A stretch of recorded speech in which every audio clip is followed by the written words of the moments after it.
G'day guys, Jake here with Journey Van Builds. I've been on the road living in my 2009 Toyota Hiace for well over 6 months now. And as I've traveled around meeting heaps of different van lifers, I get so many comments on the bed that I have in this build. And to be honest, it is part of this build that has made living in a smaller van like a Hiace possible because it is just such a practical design. So I thought I'd make a video for you guys and show you some of the cool features that make this bed so livable. Now, the first thing you'll notice and the most important part of this design is, of course, that it is a slide out convertible bed. So what that means is you can go from lounging during the day to resting in your comfortable bed at night, just like that. These styles of beds do get a bad reputation because it's the last thing you want when it's late at night, you're tired, you just want to go to bed, and you have to go through this big ordeal to set up your bedding.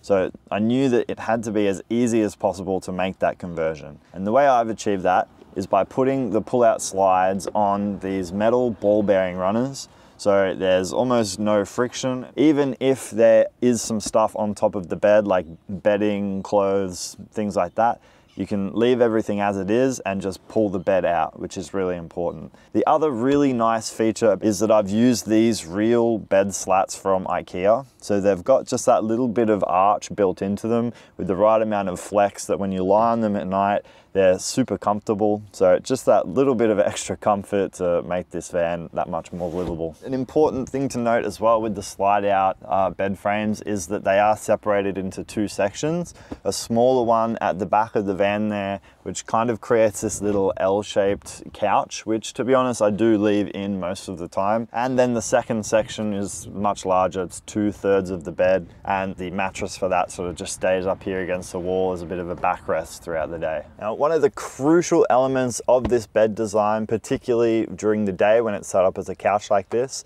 is that it is low enough that I can sit up straight on the bed. That's something people really underestimate the importance of, is just the effect that that has on your mental state. Being able to sit up and sort of stretch out a little bit, particularly on a couple of rainy days. The last thing you want is to be cooped up, stuck in this like crawl space of a bed. So that's something heaps of people comment on actually. When they look at this van, they wish that they could sit up in their beds. Just before I get into storage, I want to talk about the mattress that I've got in here. So this is a $550 firm or high density foam mattress from Clarke Rubber. It's 5 inches of the firm foam and 1 inch of a memory foam layer on top.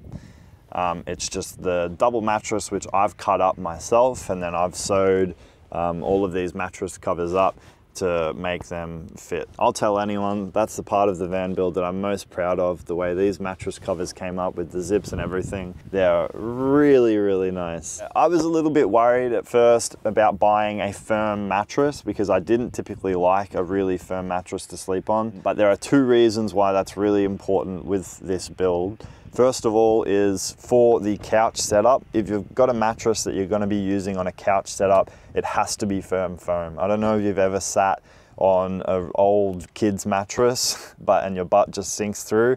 They are not comfortable at all. Secondly, because it is a high density foam, it will last a lot longer, and it does actually allow the mattress to be just a little bit thinner than you would typically find in a mattress at home, and still keep that comfort and stop you from sort of bottoming out and sinking through to the bottom of the mattress. And that layer of memory foam on top actually makes it really soft anyway. It is a really comfortable night's sleep. So in the end, I had nothing to worry about. I did inquire about getting a firm foam just cut to the sizes that I needed. The lady promptly told me that that would cost roughly double, even to get a far lesser quality of foam. The mass production of buying just a standard double bed as it is makes that far cheaper, even at a much better quality. So I would recommend just doing that and cutting it up with a bread knife if you're willing to give it a crack on the sewing machine. Now, as for storage with the bed design, I knew coming in that I wanted to have space for a full 6-foot surfboard underneath there. So what I've done is I've just left this entire box underneath the van completely open so that a surfboard can slide all the way through, and that fits, as you can see, with some other things in there as well, and that's worked really well. Up the other end, inside the van here, I've built in sort of a chest opening function on hinges up this end, so you can lift the whole thing up and get access in there, and it's heaps of space. So that's a really nice little feature for things that I'm not accessing all the time. Now looking down here beside the bed, we have another huge area for storage, and it's part of the build that I'm really passionate about. I wasn't actually happy looking online about the way everybody was using this space down and around the wheel arch. I found most people were just covering it over with a board and then a mattress, and you had to pull everything out to get access in there. So what I've done is put in these two removable boards with a foam and the same material as the mattress on top of those. So they just pull out really easily, and then you've got access to this entire strip down beside the bed. Because the mattress material and the foam on top of these, you still get that functionality as if it were part of your mattress at night. If your arm or leg or something is resting up on these, then it's fine. So you get the entire width of the bed that you're after with really easy access to a massive area in the van. So yeah, that's a really cool feature. So that's all well and good, but the question at the end of the day is, how long does it take to set up? So I'll give you a demonstration of that right now. So I'm hoping I can just keep this footage as it actually is rather than speeding it up. So yeah, hopefully I can do this quick enough that it's not too boring for everyone. Basically, that's the mattresses done. And I just come in here and grab out the linen.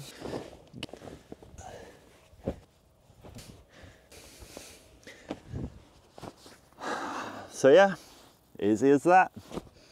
Thanks for watching. If you're interested in any other areas of the van, like the kitchen or the storage area behind me here, check out my other videos. I go into heaps of detail on those as well, and basically just dive into how I've tried to make the most practical use of every space in this van. Thanks for watching. Catch you on the next one.